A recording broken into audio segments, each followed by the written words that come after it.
Donald Trump just had a disastrous Oval Office press conference. I guess the purported purpose of this was to talk about low sperm count in the United States. It was incredibly creepy. He was surrounded by a bunch of women. The whole thing was very bizarre. He started to fall asleep during this press conference. Throughout the press conference, you could literally see him sleeping for significant periods of time. Then he said that the losing the Strait of Hormuz to Iran has actually been genius, and that was part of his plan the entire time because now it helps the United States more, he says. He said the Iran plan to end the war is so bad and such garbage that he decided that he wasn't even going to read it. He also talked about having a secret meeting with generals. So he wanted this fertility meeting to round up or to end very quickly. He then started, making noises and started going beep, beep, beep, beep, beep, beep, beep. The whole thing was very strange. Let me just show you what went down. So first you can see the photos of him sleeping, right? And here he is falling asleep I'm just going to show you 10 seconds of it. But here he is falling asleep in the Oval Office during this press conference. Let's play it. Pharmaceutical cost. So Trump RX has brought a lot of the prices of medications down. For me personally, Gonal F has been one of the main medicines that. Then he says the fact that Iran now controls the Strait of Hormuz is actually amazing because this, he says, helps the United States. And like Alaska's doing great now and Texas is doing better. America's never done better, he said, because the Strait of Hormuz is now closed. It's amazing. Here, play this clip. When people heard about losing Hormuz, they said, it's genius. They're finding other locations. And some of those people, I spoke to them, companies and countries, some of those people are going to continue to go to Texas. They like it better. They said it's an extra 45 minutes. They like it better. And it's sort of amazing, it found its way. So a lot of people thought oil would go to $250, $300. It's not. I mean, today it's at less than 100.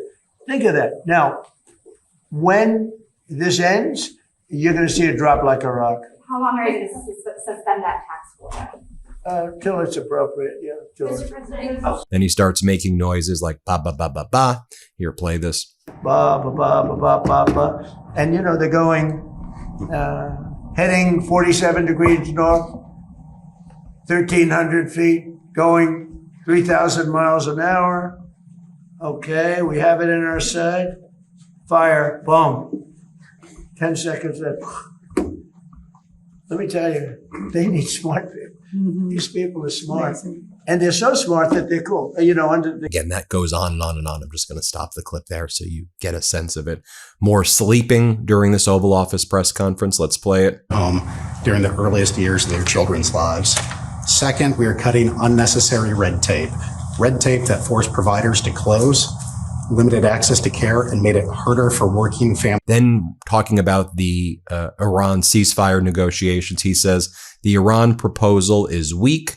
I didn't even read it. It's on life support. And then he explains what life support means. He's like, that means you have a 1% chance of living. Okay, here, play this clip. For the time being, the ceasefire remains in place. What? For the time being, the ceasefire remains in place. It's unbelievably weak. I would call it the weakest right now. After reading that piece of garbage they sent us, I didn't even finish reading it. They said, I'm not going to waste my time reading it. I would say it's one of the weakest right now. It's on life support. They understand. These are all medical people. Dr. Oz, life support is not a good thing. Do you agree? Diagnostic. I would say the ceasefire is on massive life support, where the doctor walks in and says, sir, your loved one has approximately a 1% chance of living. Yeah. Mr. President.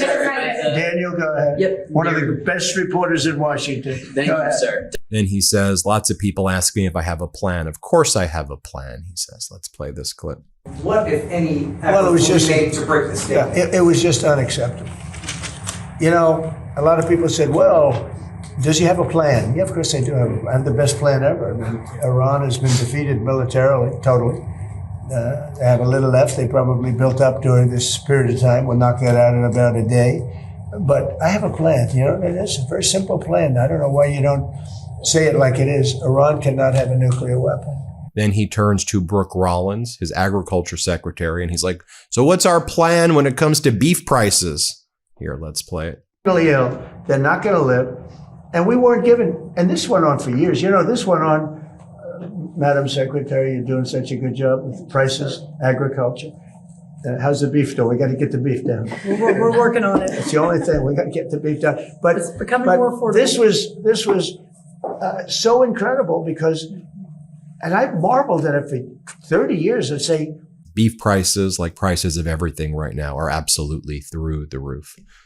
And now we're hearing more about the hantavirus and the potential for this hantavirus to may reach a pandemic status. Hopefully it doesn't. But it's a very serious virus. And, you know, it's very, very, very early stages. Let's be very clear. It shouldn't reach a pandemic status, but people don't know anything. And here's what Donald Trump says. I hope it's fine. He goes, here, let's play it. I don't know how the hell he kept his job, but he was there telling us about this. Now, the one thing with this one is that it's much harder to catch. And we've had it for it's been around for a long time. People are very familiar with it. So, you know, I hope it's fine. All I can do is everything that a president can do, which is actually somewhat limited. But it seems like it is not easy to spread. In fact, it's in certain ways very hard to spread. We've lived with it for years, many years, and we think we're in very good shape. We're very careful. And Nebraska has done a fantastic job. They have a place there that those doctors are unbelievable, the job they've done. Yeah, please. Then he says he's really glad that we pulled out of the World Health Organization now that the hantavirus is spreading. That's a good thing that we're no longer members of the World Health Organization. Let's play it. What do you think about the handling of the hantavirus by the U.S.? I think fine. Do you regret withdrawing from the WHO? Given that No, I'm glad. So we were paying the World Health Organization $500 million a year. Look, it's a lot of money, but in the overall scope, it's not that much, but it's a lot of money. And we weren't being treated well. And then he confuses the word countries with companies and then just keeps on fumbling over the two words. Let's play it. $1 over a fairly small number of years. Nobody's ever seen anything like this. And we had to get the countries. First, we had to get the companies. And the companies were pretty good, but they knew I couldn't get the countries. So they didn't care that much. I think when we got the countries, I think I said, what's going on? Then he says that the blockade of Iran is genius. He goes, it's military genius, just like Venezuela.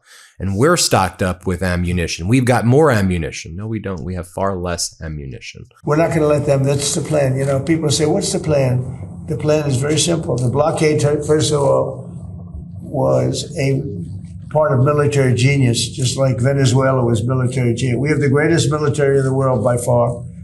And we're stocked up with great ammunition. We have much better stuff than we did 2 months ago when we first did the attack, which knocked them for a loop. But very simple. Iran cannot have a nuclear weapon. My cat is part of my family, and my family deserves the best. And that means the best cat litter too. That's why I use Boxy cat litter to support cat health and happiness, so they're living their best 9 lives. This podcast is sponsored by Boxy. Boxy is the last cat litter you'll switch to, and their Boxy Pro Deep Clean is the best cat litter money can buy. The Pro in Boxy Pro stands for probiotics, which Boxy puts right in the litter that gobble up odor-causing bacteria and keep the box continuously odor-free. Yes, continuously. Not for 10 days or 20 days, infinite days of continual odor-freeness. And your cat won't smell anything either, as in no fake scents, which gives him or her one less reason to avoid the box. For a limited time, get 30% off your first order plus free shipping when you head to boxycat.com/Meidas and use code Meidas. The team at Boxy sent me Boxy Pro Deep Clean, and oh my gosh, I can actually vouch for this. It works. It's awesome. You have to try it. Plus, with Boxy, you do not need to do full litter changes. You just scoop, top it off with fresh Boxy litter, and that's it. My cat loves it, and maintaining the litter box has never been easier. And of course, no odor. And Boxy holds themselves to a higher standard with 100% US source clay and thoughtful ingredients with no additives or filters. If you're tired of switching litters looking for the one, get 30% off your Boxy order at boxiecat.com/Meidas and use code Meidas. That's boxycat.com/Meidas and make sure you use my code Meidas so they know that I sent you. And he goes on to say that America's Tomahawks hit all of the targets that they were supposed to, that American Tomahawks hit everything perfectly. As you know, the Tomahawks were also used to commit war crimes, and a Tomahawk hit the elementary school in Manab. So it's really disgusting that he's saying this. But what else is new? All he says is disgusting stuff. Let's play it. Some incredible things. There's things that nobody else has. Nobody has a military like we have. We shot the Tomahawks from a submarine 200 miles away, and that went on top of it. But every one of those, including the Tomahawks, every one of those weapons and shots hit perfectly. And they said to me, just to put it on the record, they said to me, there are only 2 countries in the entire world that could ever get that stuff out of there because we don't have the equipment and nobody else. They said China and the United States. So then, as the room is, this ostensibly the purpose of this meeting was to talk about sperm and to talk about sperm counts, Donald Trump says in a very creepy way that he's the hunter now. He used to be the hunted. Now he's the hunter. Let's play it. I was hunted. I was the hunter. Now I'm the, I was the hunted then. And I had to devote a lot of time to that. Otherwise, I wouldn't have been too effective. Yeah. If I was out of office, I wouldn't have been.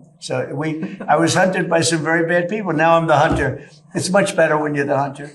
But these are bad people. And he says that lots of young people feel like billionaires. Or he said, I used to say millionaires, but now everybody feels like billionaires in this country because they have Trump accounts. Saying young people feel like billionaires?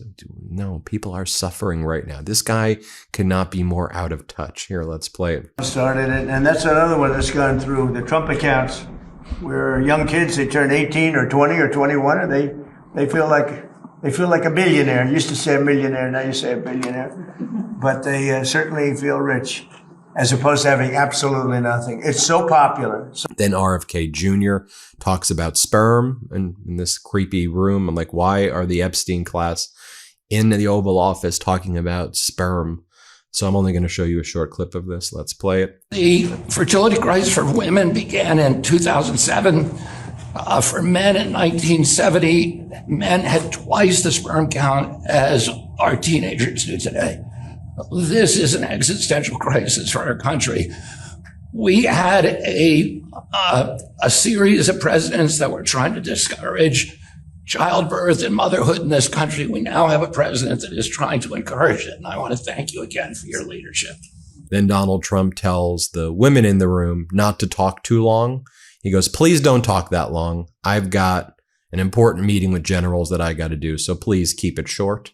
Here, let's play this clip. Dorothy Fink and Dr. Alex Adams, and you'll speak not too long because I am being waited on by a large group of generals, and that's also important, having to do with the absolutely lovely country of Iran. That's the way they pronounce it. Well, we will get started then. Okay. Then Donald Trump says that his plan is to keep on changing. He'll keep on changing plans. That's part of his plan. Let's play it. In the world, I built it largely in my first term, and I didn't know I'd be using it quite this much in my second term. But very simply, when they say, does he have a plan? Yeah, I have a plan. The plan is very simple. In war, you have to change. You have to be flexible. You have a lot of plans. But you have to do different plans in different days. But I have a great plan. But the plan is they cannot have a nuclear weapon. And they didn't say that in their letter. He then praises Xi Jinping. Let's play it. Great gentleman. I find him to be an amazing man. And when I say that, the press always says, oh, that's terrible that he called it. He runs 1.4 billion people with a pretty iron fist. He loves his country, I can tell you that, President Xi. I look forward to being there. And if he felt anything, we wouldn't be doing it. And then he says, to conclude the meeting before doing the secret meeting with generals, he goes, I feel the same as I did 50 years ago because I eat junk food and maybe junk food is good. Yeah, let's play it. I feel the same as them. I actually feel, for sure. You know, I don't know what this is. I feel the same as I did 50 years ago. Yeah. It's crazy. Someday there'll be a day when that won't happen.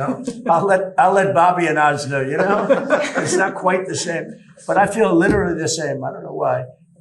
It's not because I eat the best foods. Maybe they are the best foods. Who knows what the best foods are? Maybe junk food is good and the other food is no good. I know people that eat the best food. They go to a restaurant, they have celery, and I don't want, and I'll have steak and everything else. And I say, how you doing? Well, it's over for me at a young age. And all they do is watch it. I know many, many people that all they do is watch their weight, their this, their that. And they kicked the bucket, and here we are. I feel great. Thank you, Daniel. Thank you very much, everybody.